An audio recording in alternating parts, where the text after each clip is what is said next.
Hi, in this video, I'm gonna talk about the feature scaling. I'm gonna talk about two different methods named standardization and normalization.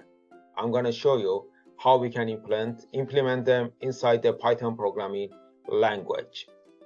Without further ado, let's jump. Hi guys, hope you had a wonderful day so far. In this video, I'm gonna show you how we can implement normalization and standardization. You know, those are the part of the feature scaling method. I'm going to show you how we can implement them through Python programming language. For the sake of this video, I'm going to use the Jupyter Notebook as my environment. As you can see here, so this is the topic. I'm talking about the feature scaling and the two different methods. First one is a standardization and the second one is normalization. So first we need to import the dataset. For this video, I'm going to use the dataset named concrete. This dataset consists of a data about the different features of the concrete and the quality of the concrete. After importing, I'm going to show you all the columns and also talk about the scale in very briefly. So to import the data, we need to call the file. We need to find the folder that file located in, right? So for example, for me, my CSV data, the concrete data CSV, is located in this folder. To find this folder, I'm going to use the library named glob. If you are already familiar with the glob or you already installed, you don't need to install it. But if you don't have it, you need to use pip install glob. Here I'm showing you here pip install glob. But if you already have it on your machine, you don't need that. You just need to import it. Import glob. And here, this is my folder name. This is my whole folder name. And if you see, guys, you should pay attention. All these should be forward slash. I know sometimes you're trying to detect the location of the file through the computer. You go to the file, you right click and try to see the location, and whatever it returns is the whole file location, but these are usually backward slash and it doesn't work. So please bear in mind, if you are importing some folder and they have this slash, it should be forward slash. Backward slash not working. So I'm putting my folder name inside the string format and give it the folder name back. Then I'm going to use the glob, and under the glob library we have a function exactly same name. It's a glob, and I'm feeding that function by my folder name. And probably you're asking your question, what's that? Why the square bracket 0? And the reason is that because this function returning us the list. And later we're gonna use the Panda library to import the whole data frame, and that function just gets the string. It doesn't get any list. So that's why here I'm putting a square bracket 0, which is returning me the first element of that list. So here you can see once we use the glob and we use the square bracket and we put the 0, and this is the file name, and once we print the file name, this is my file name. So we can see right now on my machine, the Jupyter Notebook is detecting this file name and it's returning here. So we are good to go. Then we want to import the dataset, right? So as I said, for this video, we're going to use dataset called concrete. And to do that, we need to use pandas library. If you already have it, you don't need to install it. But if you don't have it, you need to install it by using pip install pandas. As I already have it on my machine, I don't need to install it again. So I'm just using the import function, import pandas as PD. It's so popular. And then under the PD, we have a function or module called read_csv. We are feeding this function by my file name. This is my file name, right? So here, I'm putting the whole data frame into the concrete_data value. It's just the variable name. Then by using sample function, which is located under concrete data, we're gonna get randomly 5 different rows of that data set. So here it's showing through different rows of the data set randomly, and these are all the columns, right? So for example, this row coming from with the index 720, this one 971, 391. So it shows they're selected randomly, and these are the columns: the cement, blast furnace, fly ash, water, super plasticizer, coarse aggregate, fine aggregate, age, concrete compressive strengths, and all the columns we have in our data set. You can see all the columns, they have different scale and they have different magnitude, they have different range. For example, here, the cement, 203, 397. The blast furnace, 144, 17.2. Fly ash, 0. Water, 167. Super plasticizer, 20.8. Coarse. So we see we have a different magnitude, we have a different range of the feature for each columns, right? And when we are talking with a machine learning model, some machine learning models are sensitive to the different magnitude.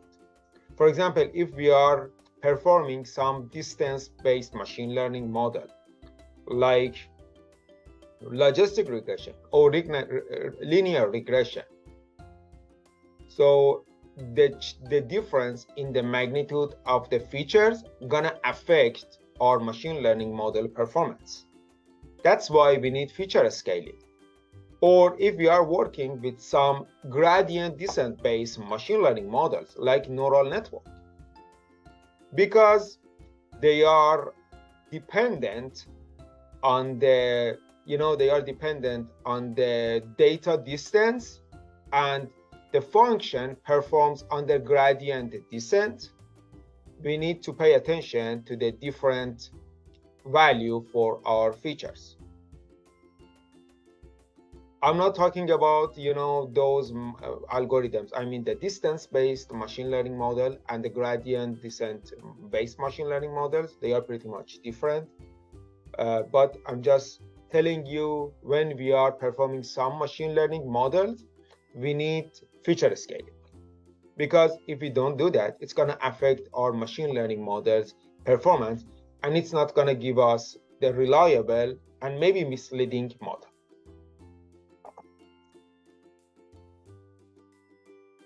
After importing the data, we need to have our X, right? Because we want to run feature scaling on our data set. So here I'm using just the copy function. Here the concrete data, the copy function, I'm making copy of my whole data and put just in the X variable. Guys, bear in mind, in this video, we're not building any machine learning model. That's why we're not splitting data set into X variable or predictor and the Y variable or response variable. But be cautious about this data set, because this data set looks like, the last column is our response variable. So if you want to use this data set and to build a machine learning model, you need to split your data into X and Y variables. The first columns from the first one all the way to the second last one, it's going to be our X variable, it's going to be our predictors, and the last one would be our response variable. But in this video, for simplicity's sake, I'm just going to use the whole data set as my data. And I'm going to run the feature scaling on the whole data. Standardization and the normalization, both located on the scikit-learn library. Again, if you have it on your machine, you already installed the whole scikit-learn, you just need to import it. But if you don't have it, you need to run pip install scikit-learn to have it on your machine. Here, I'm importing the standard scaler and normalize. These are two functions running standardization and normalization respectively. For example, here I'm running from scikit-learn.preprocessing import standard scaler normalize. After importing them, first we're gonna run standardization. So we need to instantiate the scaler by running just this function, standard scaler curly parentheses. Look, we're gonna instantiate the scaler and we call it a scaler. Then by using feed under transform function and feeding that function by the X, we're gonna run a standard scaler. So here, standard scaler dot feed under transform X. Here, our scaler is learning the mean and standard deviation of each column of our data. And this is our X scale. So we are calling the output X scale here. So you can see it's returning different value from the previous one because we run the standardization. And if you are familiar with the standardization, we centralize the data by its mean and scale by dividing the result by the standard deviation. So this is the way we standardization. And look here. But this function is returning the array, the data in the array format. So to convert it to the data frame, I'm gonna use the function named data frame under Panda library and inputting this function X scale, and this is my return. And probably this data frame has no columns, has columns, but the columns has no name. So we're gonna use this line of code, x.columns, because it's returning the columns name of the X, and we put into the X scale df columns. Here the result. So this is the final result, X scale df head. You can see these are all the features that already scaled. Right? The second method is normalization. As we know, once we run normalization, we're gonna get data between -1 to 1 or 0 to 1, right? So to run the normalization, we just need to call normalize and feed that function by the X. I'm calling X underscore norm, and again, it's returning the data in array format. To convert it to the data frame, we're gonna use data frame function under Pandas library. Again, same as we did for the scaling data, we're gonna do the same for normalization. And this is the result. Once you see that, all the features, the data should be between 0 to 1 or -1 to 1. That's the quality of the normalization. Thank you for listening. Thank you for watching this video. Hopefully you're gonna find this video helpful. And guys, if you think it can be helpful for your friends, feel free to share it with them. If you have any question, any comments, any suggestion, please put your comment, suggestion, or question here on this here. And if you like it, please give it thumbs up and subscribe it. Subscribe my channel. Thank you so much. Meanwhile, have a wonderful day.